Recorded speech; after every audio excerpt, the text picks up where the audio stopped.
I want you to remember something, that happy, successful people who live a fulfilled life have no time or desire to judge, criticize, and bring other people down. So should we even worry about those kind of people judging us? No, because those kind of people simply don't belong in our life.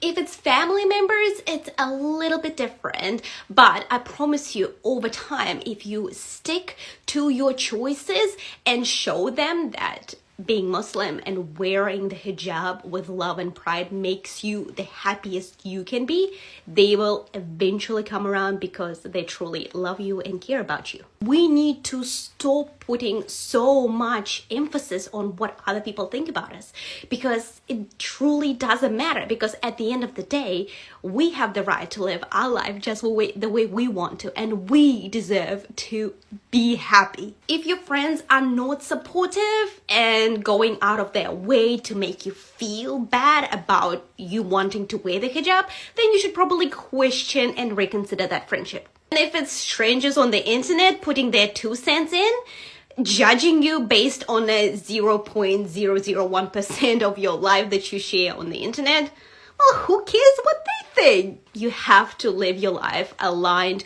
with your beliefs and values, and that's all that matters. So may Allah subhanahu wa ta'ala make it easy for you.